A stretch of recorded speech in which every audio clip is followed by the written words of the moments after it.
সবাইকে অনেক অনেক শুভেচ্ছা। আশা করি তোমাদের প্রস্তুতি এখন তুঙ্গে। আজ আমরা ভাসকে নিয়ে আলোচনা করব। যেহেতু এটি একটি বড় চ্যাপ্টার, আজকে ভাস 1, এর পরবর্তীতে আরেকটি আমরা ভিডিও করব যেটি ভাসের নাটক সম্বন্ধীয় বেশি প্রশ্ন থাকবে।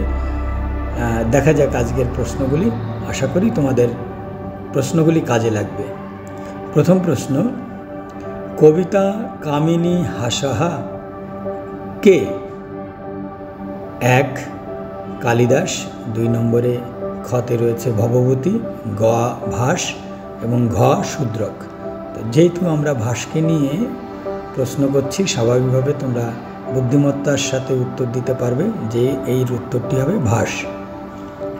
পরবর্তীতে আছে দেখো, ভাষা হাসহা উক্তিটি কার? জয়দেব, রাজশেখর, বানভট্ট এবং দণ্ডী।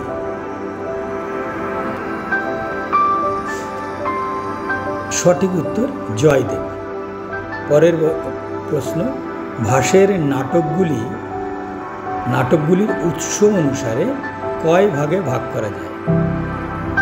1, 2 এবং পরে রয়েছে 4। সঠিক উত্তর কী হবে বলো তোমরা?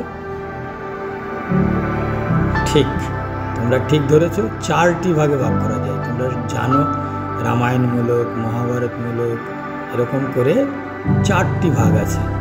হ্যাঁ, মহাভারতের কাহিনী অবলম্বনে ভাসের নাটক দুধবাক্যম, কর্ণভারম, দুধ ঘটোৎকচম, এদের সবকটি। সঠিক উত্তর কী হবে বলো? মহাভারতের কাহিনী অবলম্বনে ভাসের নাটক। সঠিক উত্তর কর্ণভারম, একাঙ্ক নাটক কর্ণভারম। পরের প্রশ্ন দেখো, কবিকুল হাস, আলাদা আলাদা করলে কবিকুলহ হাসহা বলে অভিহিত করেছেন ভাসকে কে? কালিদাস, শূদ্রক, জয়দেব, ভবভূতি। সঠিক উত্তর কী হবে বলো? সঠিক উত্তর আমরা দেখে নিই, জয়দেব। কবিকুল হাস বলেছেন ভাসকে জয়দেব। পরের প্রশ্ন, অভিষেক নাটক কয়টি অঙ্কে বিভক্ত বা কয়টি অঙ্ক বিশিষ্ট? 5, 6, 7, 8। অভিষেক নাটক কয় অঙ্কের? সঠিক উত্তর আমরা দেখে নিচ্ছি, 6টি। অভিষেক নাটকের অঙ্ক সংখ্যা 6টি।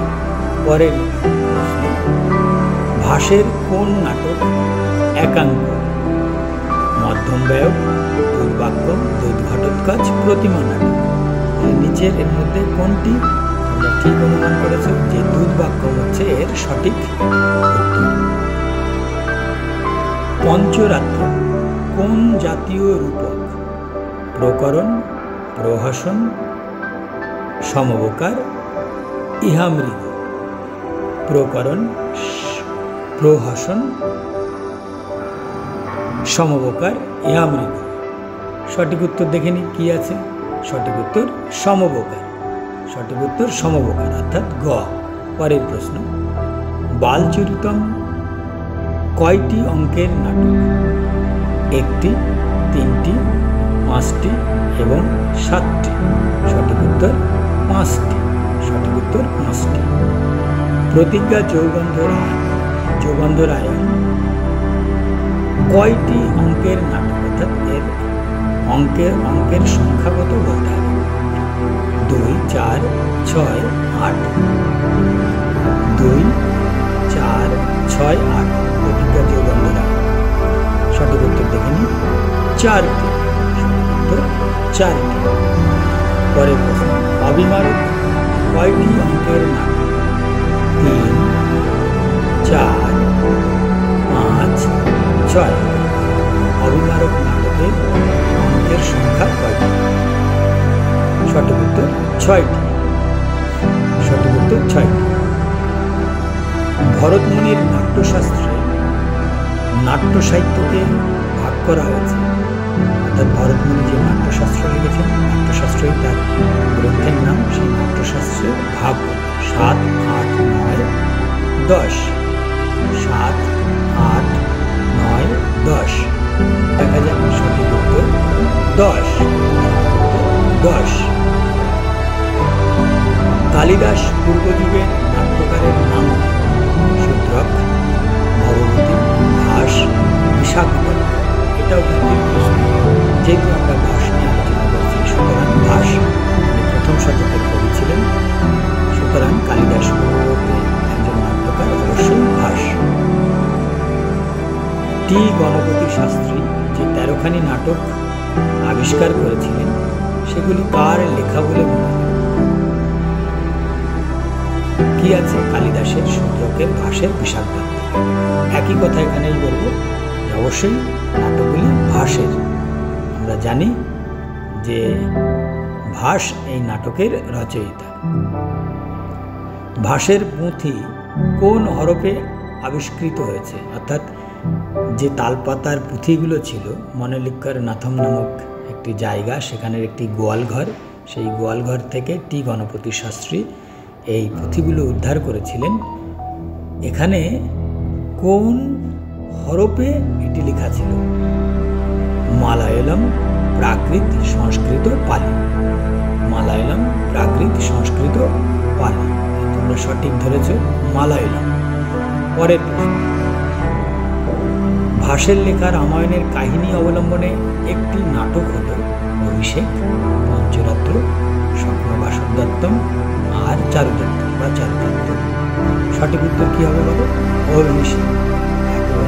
মানে রামচন্দ্রের অভিষেক, অভিষেকের কথা বর্ণনা করা হয়েছে। সাথে সাথে তোমরা জানো যে শুধু রামচন্দ্রের অভিষেক নয়, রাবণেরও কিন্তু অভিষেক রাখা হয়েছে।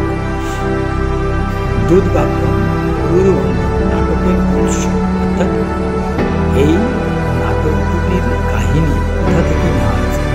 হরিবংশ, মহাভারত, রামায়ণ, প্রাচীন কাহিনী। হরিবংশ, মহাভারত, রামায়ণ, প্রাচীন কাহিনী। কীভাবে বলে? সঠিক উত্তর ঠিক ধরেছে যে এটা মহাভারতের কাহিনী অবলম্বনে রচিত নাটক। অগ্নিপ্রিয় নামে কে পরিচিত? কালিদাস, বিষাক্ত, ভাস, শূদ্রক। তাহলে অবশ্যই এটা বুদ্ধির প্রশ্ন, ভাস। ভাসের সর্বাপেক্ষা শ্রেষ্ঠ নাটক পঞ্চতন্ত্র। আসলে তো পঞ্চতন্ত্র কার লেখা তোমরা জানো, বিষ্ণু শর্মা, কিন্তু এটা হলো পঞ্চরাত্রম। ভাসের নাটক যেহেতু বলেছে পঞ্চরাত্রম। প্রতিমা নাটকম, স্বপ্নবাসবদত্তম, কর্ণনাটক। উত্তর স্বপ্নবাসবদত্ত। প্রতিমা নাটকম কার লেখা? বলার অপেক্ষা রাখে না যে এটি ভাসের রচনা। তাহলে এই প্রশ্নগুলো তোমরা একটু দেখে নেবে।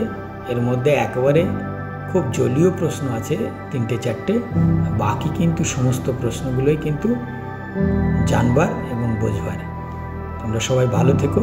পরের ভিডিওটি আমি তোমাদের খুব শীঘ্রই পাঠাবো। তোমাদের যদি কোনো ডিমান্ড থাকে আমাকে অবশ্যই জানাবে।